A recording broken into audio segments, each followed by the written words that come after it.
छठे प्रश्न के लिए, 6 नंबर क्वेश्चन के लिए। अब इसको आप लोग नोट करें।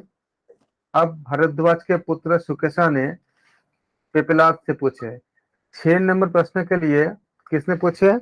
सुकेशा। कौन थे? भारद्वाज के पुत्र थे। अब भारद्वाज के पुत्र सुकेशा ने पिपलाद से पूछे कि ये आपका नोट करने की लाइन है एग्जाम के लिए। हे भगवान, कौशल के राजपुत्र हिरण्यगर्भ ने एक बार मेरे पास आकर मुझसे पूछा था कि हे भारद्वाज पुत्र, क्या तुम 16 कला वाले अर्थात 16 कला अवयव वाले पुरुष को जानते हो? बहुत महत्वपूर्ण है। 16 कला वाले पुरुष के बारे में कई बार प्रश्न पूछे जा चुके हैं। किसने पूछे थे? लिखिए आप लोग। भारद्वाज के पुत्र सुकेशा ने पूछे थे। किनसे पूछे थे? महर्षि पिपलाद से पूछे थे। आप खाली पिपलाद में नहीं बोलेंगे, अब इस पे लिखा हो या ना हो, हमेशा महर्षि पिपलाद बोलेंगे, क्योंकि बहुत ब्रह्म ज्ञानी ऋषि थे। तो तब मैंने, हाँ, अगर एग्जाम में आए तो आप उसके हाँ टिक करना, लेकिन जब भी बोले तो महर्षि जरूर बोलना। बहुत अत्यंत उच्च कोटि के महर्षि थे। तो क्या तुम 16 कला वाले उस पुरुष को जानते हो? तब मैंने, राजपुत्र ने कहा था, उसके विषय में मैं तो कुछ नहीं जानता। ये कौन बोल रहे हैं? सुकेशा को पूछे थे इसके पहले। कौशल के राजपुत्र हिरण्यगर्भ ने हिरण्यनाभ ने एक बार सुकेशा के पास गए और पूछे थे कि हे भारद्वाज पुत्र, क्या तुम 16 कला वाले पुरुष को जानते हो? लेकिन उस समय सुकेशा को नहीं पता थे। तो यहाँ पे सुकेशा पिपलाद जी से बोल रहे हैं कि मुझसे पूछा गया था, कौशल के राजपुत्र ने पूछा था, तो मैं नहीं जानता था, मैं कुछ बोल नहीं पाया। यदि जानता होता तो, उन्होंने कहा, सुकेशा ने कहा राजपुत्र से, मैं नहीं जानता, अगर जानता होता तो मैं जरूर तुमसे बोलता, क्योंकि राजपुत्र को लगता था कि शायद ऋषि को पता है, हमें शायद हम भी अभी बता नहीं रहे। तो उन्होंने कहा कि मुझे नहीं पता, मैं नहीं जानता, अगर जानता होता तो मैं जरूर बोलता। और यदि मैं कुछ झूठा सा बोल भी दूं, ये कौन बोल रहे हैं? ये सुकेशा बोल रहे हैं। किनको बोल रहे हैं?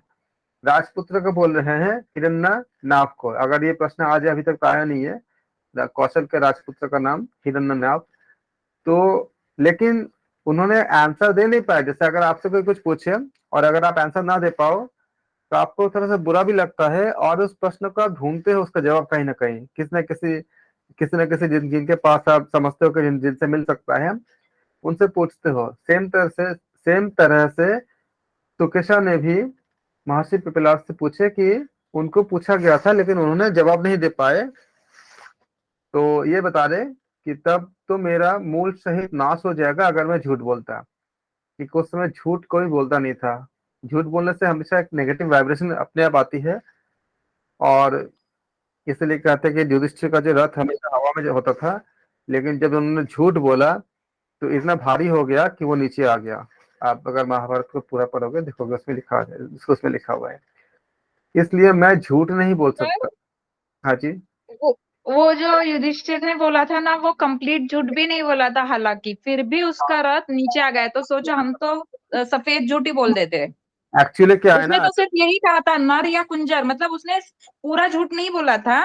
नहीं, बस कंफ्यूजिंग वाला बात बोला था। उन्होंने बोला था अश्वत्थामा हता इति गजल। इति गजल का समय कुछ के जो है शंखनाद भी बहुत तेज कर दी गई थी, और उन्होंने इस बात को बहुत धीमे बताया था। एक्चुअली क्या होता है ना, आप नॉर्मल लाइफ में देखोगे कि अगर आप मतलब कुछ बुरे काम कोई नहीं करते हो और पहली बार करना होता है, तो आपका हाथ पांव कांपता है फर्स्ट टाइम जब करते हो। तो कोई भी ऐसा कुछ चीज है, चाहे अगर झूठ बोलना हो या कुछ भी और कुछ करना हो, तो जैसे मान लो कि पहले के समय में ऐसा था कि मूवी देखने जाना एक मतलब घर पे बिना बोले जाना एक बहुत बड़ी मतलब गंदी बात मानी जाती थी। तो उस समय बच्चे अगर कोई ज्यादा था तो उसका हाथ पैर कांपते थे, क्योंकि फर्स्ट टाइम जा रहा है। तो जिन लोगों को फॉलो करते हैं, आज भी जो लोग फॉलो करते हैं, उनके लिए बहुत दुख की बात है, उनको बहुत पीड़ा होती है। लेकिन जब हम अपने अंतरात्मा को सुनना बंद कर देते हैं तब हमको उस समय उसका जैसा नहीं होता है कि सपोज करो कि अगर आप इत्र के दुकान के पास जाओगे, तो परफ्यूम के दुकान के पास, तो आपको परफ्यूम का महक आएगा, लेकिन जो उस दुकान में हमेशा बैठा हुआ है उसको नहीं आएगा। तो उसी तरह से जब हम एक बार दो बार कभी कभी करते हैं तो हमें बहुत तेज ग्लानि होती है, लेकिन अगर करते ही जाते हैं तो फिर वो यूज टू हो जाते हैं, लेकिन नेगेटिव वाइब्रेशन हमेशा स्टोर होता ही होता है।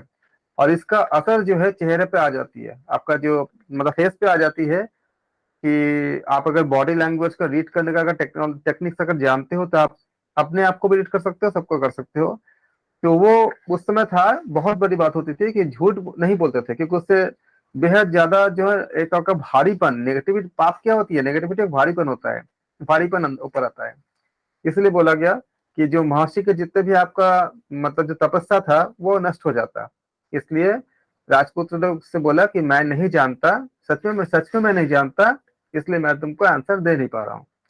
ये सुनकर राजपुत्र तो वहां से शांति से अपना रथ लेकर चला गया। लेकिन सुकेशा के मन में ये सवाल सवाल था कि 16 कला वाले पुरुष कौन थे। तो इसके लिए उन्होंने महर्षि पिपलाद से पूछे कि अब मैं आपसे पूछता हूँ गुरुवर, वह पुरुष कहाँ है। उस समय गुरु जो आपका ज्ञानदाता गुरु के इतने महत्व की होती थी, आज भी महत्व है। एक्चुअली क्या है कि जैसे महर्षि के पास गए, तो महर्षि के पास जितना महर्षि के प्रति मतलब, जैसे राजा भी अगर ब्राह्मण के पास जाते हैं कुछ सीखने के लिए तो नीचे बैठते हैं, क्योंकि जब तक हम उनके ज्ञान को ले नहीं पाते। जैसे जब लक्ष्मण जी को राम जी ने भेजे थे कि जाओ रावण के पास जाके कुछ सीख के आओ, बहुत बड़ा ज्ञानी है। तो लक्ष्मण जाके सवाल किए, प्रश्न किए, रावण ने उनको उनको वापस कर दिया, मतलब उनको कुछ भी नहीं बोला उनको। तो लक्ष्मण जी बोले कि मैं गया, मुझसे कुछ बोला ही नहीं उन्होंने। तो राम जी ने कहा कि आप कहाँ खड़े थे। बोले मैं उनके सिर के पास खड़ा था। तब राम जी ने बोला कि सिर के पास जब खड़े हो गए तो वो घमंड आता है कि हम भी बराबर के हैं, तो आप कुछ सीख नहीं पाओगे। अगर कुछ सीखना होगा तो उनके चरण के पास जाकर खड़े हो, चरण चरण के पास। दोबारा जाओ, जा करके विनम्र होके बोलो, क्योंकि जब तक आप विनम्रता नहीं होगा, ये ठीक वैसा ही होगा कि आपने एक बोतल लिया, उसमें आप पानी, दूध या तेल भर रहे हो, लेकिन बोतल का जो है ढक्कन बंद है, तो उसके अंदर जाएगा ही नहीं। तो आप जब तक विनम्र होगे, जब आप ऐसे मतलब याचना करोगे, तब जो वो बताएंगे वो घमंड रहित होके आपके अंदर, मतलब हमारे अंदर जाएगा, तब लक्ष्मण तुम सीख पाओगे। बहुत बड़ी लेसन होता अभी है। अभी हाँ, अभी भी गुरु परंपरा जो है उसमें गुरु के सामने नीचे ही बैठते हैं हम, गुरु के साथ नहीं बैठते। इसका रीजन एक ये है जिसको मैंने समझा कि ये मतलब गुरु जी के लिए नहीं, जो सीखने वाला होता है। जैसे अगर मैं सीखने वाला हूँ तो मेरे लिए है, क्योंकि अगर जब तक मैं वो चीज नहीं आएगा, मन से श्रद्धा नहीं आएगा, तब तक हम उसको सीख ही नहीं पाएंगे। जैसे मान लो कि भगवत गीता से बहुत ज्यादा फायदा होता है, लेकिन क्या चाहिए होता है, भक्ति यानी श्रद्धा। जब तक नहीं होगा तब तक हमारे अंदर जाएगा ही नहीं चीजें। इसीलिए जो है, इसलिए बताया गया यहाँ पे, जितने भी हम देखते हैं कि जो उपनिषद में सब जगह पे कि जिनसे शिक्षा ग्रहण करते हैं उनकी इतनी ज्यादा जो है, इसलिए दिया गया ताकि उनको पूरे पूरे आत्मसात कर सके। यहाँ तक कि यम नचिकेता में भी हमें देखा हमने कि नचिकेता ने इतनी ज्यादा उनके प्रति सीखने का या उनके प्रति जो इतना श्रद्धा था, उस वजह से वो एक ही बार में सीख गए और कितनी बड़ी मतलब उपलब्धि हासिल की इतने छोटे उम्र में। इसलिए इसमें बताया गया कि इसलिए हम भी बताते हैं कि जो पिपलाद है उसको उनको कहीं जगह लिखा होता है, लेकिन हम भी तो सीख रहे हैं ना महर्षि पिपलाद से, जो उन्होंने बातें बता के गए हैं। तो हमें भी ऐसे ऐसे जो महर्षि के लिए ऐसे शब्दों का इस्तेमाल करने चाहिए जो हमेशा उनके लिए सम्मानजनक हो। भल एक्चुअली वो हमारे साथ अभी भी है, लेकिन स्थूल शरीर से नहीं है, सूक्ष्म शरीर से आसपास हमेशा रहते हैं। ये ऊर्जा कभी भी नष्ट नहीं होता। अगर आप इस समय महर्षि पिपलाद के बारे में श्रद्धा कर रहे हो तो उनकी जो वाइब्रेशन आपके पास आ रही है, ऐसा नहीं कि नहीं आ रही है। ये ऊर्जा जी कभी भी, जी जी जी। विज्ञान कभी कहता है कि विज्ञान ये ऊर्जा कभी नष्ट नहीं होता। तो पिपलाद ने कहा, महर्षि पिपलाद जी ने कहे कि हे सौम्य, वह 16 कला वाले पुरुष आत्मा यह शरीर में हृदय कमल के बीच में, आप इसको नोट करते हो ना कि महर्षि पिपलाद जी ने क्या कहे थे। 16 आपका कला वाला पुरुष के बारे में एग्जाम में कई बार पूछे गए हैं और आगे भी पूछे जाएंगे। महर्षि पिपलाद जी ने कहा कि हे सौम्य, वह 16 कला वाला पुरुष कौन है? आत्मा है। अगर ऑप्शन दे देता तो उसका आत्मा में टिक करना। वह 16 कला वाला पुरुष कौन? आत्मा। यह शरीर में कहाँ रहते हैं? हृदय कमल के बीच के अवकाश यानी स्पेस में अवस्थित है। 2 क्वेश्चन बन गए आपके। ये 16 कला वाला पुरुष कहाँ रहता है? आप आंसर क्या होगा? हृदय कमल में। और 16 कला वाला पुरुष किसको कहते हैं? आत्मा को कहते हैं। 2 क्वेश्चन बन गया आपका। अवकाश में स्थित अवस्थित है और प्राण आदि 16 कलाएं, मतलब जो अंश है, कलाएं मतलब अंश है, इस आत्मा में से फूट निकलती है, मतलब वहां से ओरिजिन होता है, हमें प्राप्त होता है। उस पुरुष ने, अंतस्थ आत्मा ने, यहाँ पे पुरुष का मतलब क्या है? हमारे आत्मा से बताया जा रहा है। उस पुरुष ने, अंतस्थ आत्मा ने सोचा कि इस शरीर में से कौन सा ऐसा कुछ तत्व चला जाता है कि जिससे मुझे ऐसा लग रहा है कि मानो मैं ही शरीर छोड़ के चला जा रहा हूं। और इस शरीर में ऐसा कौन है जिससे मुझे लगता है कि मानो मैं ही शरीर हूं। अर्थात किसके होने से हम जीवित हैं, किसके ना होने से हम जीवित नहीं है। उस पुरुष ने, अर्थात सर्व गुण संपन्न सगुण ब्रह्म ने। अब इस पुरुष का अर्थ क्या है? इसको आप लोग नोट करो, एग्जाम क्वेश्चन बन गया कि छठे प्रश्न के अनुसार जो पुरुष के बारे में मैं बताया जा रहे हैं, ये पुरुष कौन है? सगुण ब्रह्म, निर्गुण ब्रह्म, दोनों, या इनमें से कोई नहीं, ऐसे ऑप्शन मिलेंगे आपको। तो 16 कला वाले पुरुष कौन है? सर्व गुण संपन्न सगुण ब्रह्म, अर्थात खाली सगुण ब्रह्म भी बोल सकते हो। तो उस पुरुष ने प्राणात्मा रूप हिरण्यगर्भ का सृजन किया। एक और प्रश्न बन गया, किसका सृजन किया? प्राण आत्मा रूप हिरण्यगर्भ का सृजन किया। आपका पहला एक और प्रश्न, ये आप एक एक लाइन पे लिख लेना। इसके बाद उस हिरण्यगर्भ से श्रद्धा उत्पन्न हुई। श्रद्धा कहाँ से उत्पन्न हुई? श्रद्धा एकदम ऑर्डर से लिखना। उस पुरुष ने सर्व ज्ञान सर्व सद्गुण संपन्न सगुण ब्रह्म ने, पुरुष कौन है? सर्व सद्गुण संपन्न सगुण ब्रह्म ने परमात्मा रूप हिरण्यगर्भ का सर्जन किया, मतलब उत्पन्न किया। इसके बाद उस हिरण्यगर्भ से क्या उत्पन्न हुई? श्रद्धा उत्पन्न हुई। लाइन एक लाइन में स्टार बना के लिखो, बहुत इंपॉर्टेंट है। श्रद्धा कहां से उत्पन्न हुई? हिरण्यगर्भ से क्या? श्रद्धा उत्पन्न हुई। और उस श्रद्धा से क्या उत्पन्न हुआ? अवकाश प्रकट हुआ। ऑर्डर के साथ लिखिएगा। उसके बाद उन्होंने बताया कि सर्व सद्गुण संपन्न सगुण ब्रह्म, जो आपको जिसको हम पुरुष कह रहे हैं, उन्होंने प्राण आत्मा रूप किसका सृजन किए? हिरण्यगर्भ का सर्जन किया। उस हिरण्यगर्भ से क्या उत्पन्न हुआ? श्रद्धा उत्पन्न हुआ। बार बार रिपीट कर रहा हूं, उसको आप लोग याद करना अच्छे से। और उसके बाद श्रद्धा से क्या आई? अवकाश उत्पन्न हुआ। उस अवकाश से क्या आया? फिर आप लोग आ जाओ, सांख्य में आ जाओ पूरा। वायु, वायु से अग्नि, अग्नि से जल, जल से पृथ्वी, और पृथ्वी से ये इंद्रिया या अवयव उत्पन्न हुए। तो आपने एक आंसर पाया। आप लोगों ने ये जानते थे कि आकाश, वायु, अग्नि, जल और पृथ्वी, लेकिन ये आकाश कहाँ से उत्पन्न हुई? श्रद्धा से उत्पन्न हुई। श्रद्धा कहाँ से उत्पन्न हुआ? हिरण्यगर्भ से। हिरण्यगर्भ कहाँ से उत्पन्न हुए? सगुण ब्रह्म से उत्पन्न हुए। तो आज आपने 3 कड़ी और जाना। आपने पहले क्या जानते थे? आप जानते थे आकाश, वायु, अग्नि, जल और पृथ्वी, ये जानते थे। अब इसके पीछे आज हम जान पाए आकाश किससे उत्पन्न हुआ? श्रद्धा से। श्रद्धा किससे उत्पन्न हुआ? हिरण्यगर्भ से। कर्म किससे उत्पन्न हुए? सगुण ब्रह्म से, अकॉर्डिंग टू प्रश्न उपनिषद। ये आपका ग्रंथ का नाम अवश्य याद रखिएगा, क्योंकि कुछ कुछ जगह पे क्या होता है कि किसी और ग्रंथ के अनुसार कुछ और अगर बातें होंगे तो कोई कोई कंट्राडिक्शन ना हो, आप बता देना कि प्रश्न उपनिषद के छठे प्रश्न के अनुसार।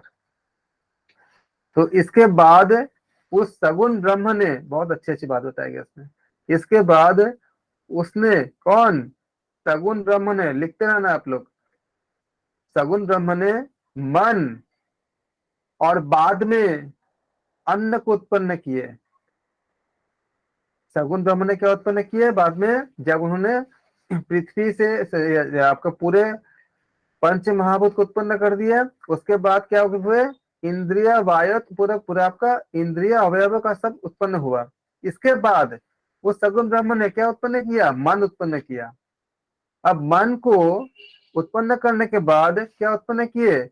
अब ऊर्जा चाहिए ना लगातार कंटिन्यू सब कुछ करने के लिए, तो उन्होंने अन्न को उत्पन्न किया। और अन्न के बाद क्या हुआ?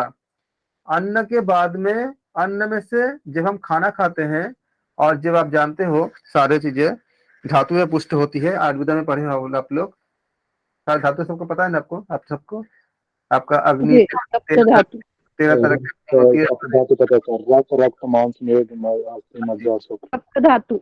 हाँ जी, तो ये आपका जो है धातु, अन्न में से लास्ट में क्या होती है आपका? वो तो हालांकि क्या है, अन्न से हमें बीज भी मिलती है, जो ओज में खत्म, आपका लास्ट आपको ओज में, ओज भी आता है, लेकिन ओज के बारे में हम बात नहीं कर रहे हैं हम लोग। अंत आपका बाद में क्या होती है? अन्न का जो प्रोडक्ट होती है बीज होती है। तो आपको इसी ऑर्डर क्या याद रखनी है कि सगुण ब्रह्म क्या किए? पंच महाभूत के बाद इंद्रिय अवयव उत्पन्न किए। ऑर्डर को बात अच्छे से याद रखना, बार बार मैं रिपीट कर रहा हूँ। उसके बाद उस सगुण ब्रह्म ने मन उत्पन्न किए, और मन के बाद अन्न को उत्पन्न किया, और बाद में अन्न में से वीर्य, फिर तप, वेद, यज्ञ, स्वर्ग इत्यादि लोक, और उन लोगों की अलग अलग कक्षा देखो यहाँ पे कक्षा आ गया ना, ये क्या कहते हैं हम लोग? कौन सी कक्षा? आप अभी पढ़े होंगे इस समय कि जितना प्लैनेट है, आप बताओ, थोड़ी सी साइंस पूछता हूँ, जितना प्लैनेट है वो कैसे रोटेशन कर रही है आसमान में? एक इलिप्टिकल पाथ में घूम रही है सारे प्लैनेट। इसको कहते हैं दीर्घवृत्त कहते हैं इसको। और दीर्घवृत्त के दो फोकस होते हैं, दीर्घवृत्त के इलिप्स के दो फोकस होते हैं। एक फोकस मान लो S1 है, जो लोग मैथ्स पढ़े होंगे जान तो समझ होंगे मेरी बात को, अगर नहीं पढ़े होंगे तो भी आप लोग डायग्राम में देखे ही होंगे। S1 S2 ये दो फोकस होती है। सूर्य किसी फोकस में स्थित होता है, और इसी तरह से उसके चारों तरफ एक और इलिप्स होती है दूसरे ग्रह के लिए। हर ग्रह का अपना कक्षा होती है, जिस ये इलिप्स जहाँ पे घूम रही है ग्रह, इसको कक्षा कहते हैं। हमारे पृथ्वी तीसरे कक्षा में घूम रही है। उसका उसी के पृथ्वी से पहले क्या होता है आपका? बुध होती है, बाकी सब चीजें होती है। इसलिए बुध का 88 डेज होता है, क्योंकि सन के बहुत करीब है, तो चक्कर लगाने में कम समय लगता है, इसलिए 88 दिन में एक साल हो जाता है। वहाँ हमारा 88 दिन, वहां पे एक साल हो जाती है, क्योंकि चक्कर लगा लेता है सूरज का। पृथ्वी तीसरे नंबर पे है। यहाँ पे इसको कक्षा कहते हैं। आप ये देख रहे हो कि आज लोग क्या शोध करके निकालेंगे, ये सब कितने हजारों साल पहले पहले इतने वैज्ञानिक बातें बता दी गई है। मैं इसमें तो आपको बहुत कुछ बता सकता हूँ, लेकिन आप लोग साइंस के नहीं हो पहली बात, और दूसरा यहाँ पे आएगा भी नहीं। लेकिन अगर आता है, इसमें केप्लर्स का लॉ भी आ जाता है। ये आपका एस्ट्रोफिजिक्स में आता है। केप्लर्स का 3 लॉ होती है, किसी को पता है केप्लर्स का लॉ? केप्लर्स के लॉ आपका आपका उसमें किसमें? प्लानिटरी मोशन में। सारे जो प्लैनेट है वो एक इलिप्टिकल पाथ में रोटेशन घूमता रहता है, रोटेशन करता रहता है, और सन इलिप्स के फोकस में रहता है। ये एक लॉ है। दूसरा लॉ क्या है? इक्वल टाइम में इक्वल एरिया स्वेप्ट करता है, जितने भी प्लैनेट पे जो भी चीजें आपका मतलब घूम रही है। और थर्ड लॉ क्या है? इनका जो जो रोटेशन का जो टाइम है, वो time directly proportional T square proportionality होती है R³। ये आपका लॉज है। ये सारे चीज जो है उन्होंने बताए थे कि ये कक्षाओं में गति करते हैं। थोड़ी सी अगर साइंस के साथ जो जानोगे तो और कितने अच्छे लगेंगे सब चीजें। तो इसी को हम कक्षा कहते हैं। यहाँ पे स्कूल वाला कक्षा नहीं, 1 2 3 4 वाला। यहाँ पे जितने प्लैनेट जिस जिस रास्ते में गति करते हैं आसमान में, उसको ऑर्बिट कहते हैं इंग्लिश में, इसको ऑर्बिट कहते हैं, या हिंदी में इसको कक्षा कहते हैं। तो फिर से एक बार देख लो, सगुन ब्रह्म ने मन और उसके बाद मन के बाद में अन्न को उत्पन्न किया, और उसके बाद में क्या, अन्न से वीर्य, वीर्य से, अब इसको पूरा ऑर्डर से याद रखना, लिख लेना कभी में, वीर्य से तप, अन्न में से वीर्य, फिर तप, फिर वेद, यज्ञ, स्वर्ग आदि लोक। अब देखो स्वर्ग कितने बाद में आते हैं, और उन लोगों की अलग अलग कक्षाओं और उनके नाम ये सब प्रकट किए। कौन प्रकट किए? सगुण ब्रह्म ने प्रकट किए।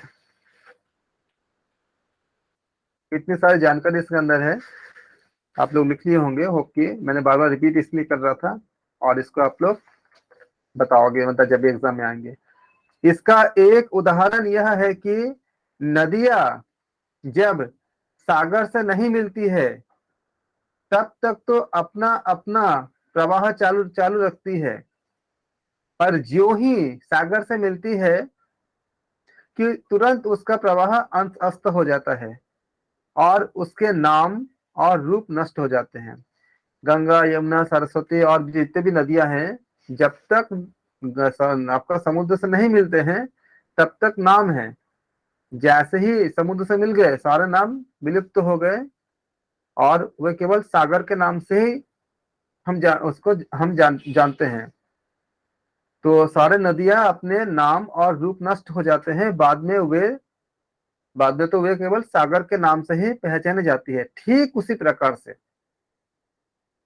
ठीक इसी तरह से अपने सही स्वरूप को जानने वाले ज्ञानी पुरुष, ज्ञानी उस पुरुष की अर्थात सगुण ब्रह्म की ओर गति करता है, जैसे कि नदियां सागर की तरफ गति करता है।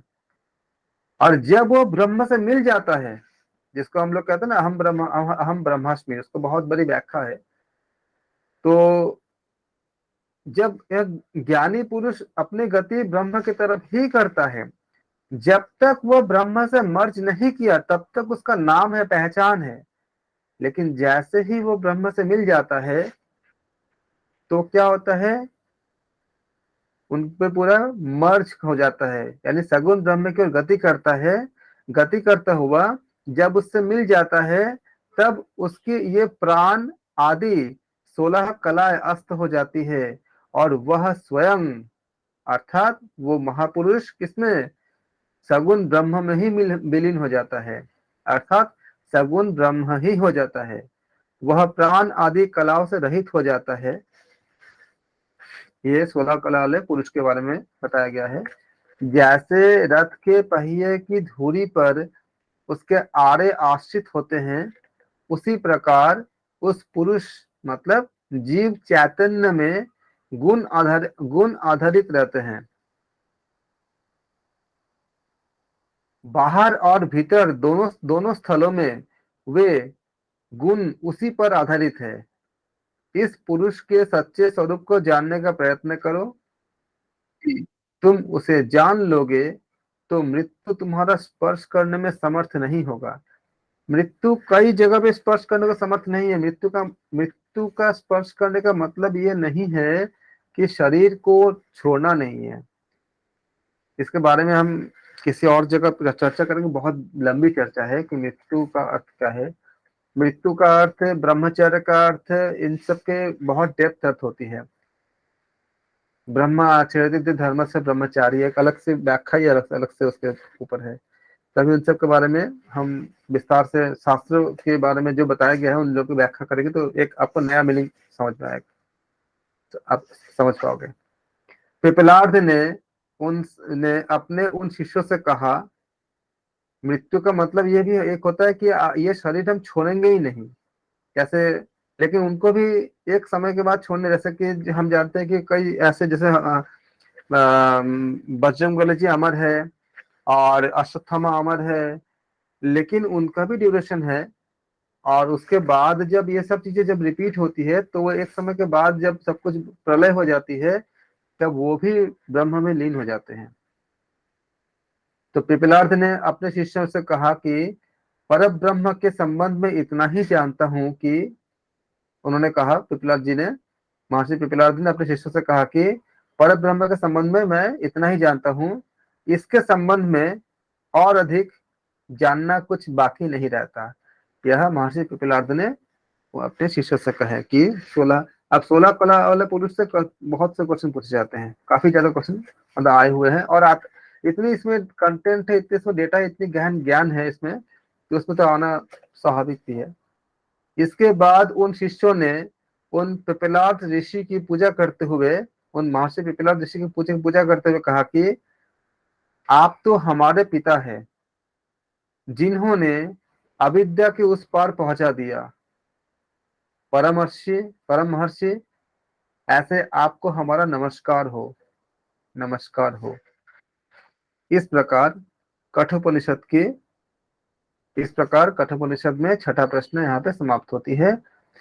सॉरी, इस प्रकार प्रश्नोपनिषद में छठा प्रश्न यहाँ पे समाप्त होती है और प्रश्नोपनिषद संपूर्ण समाप्त होती है।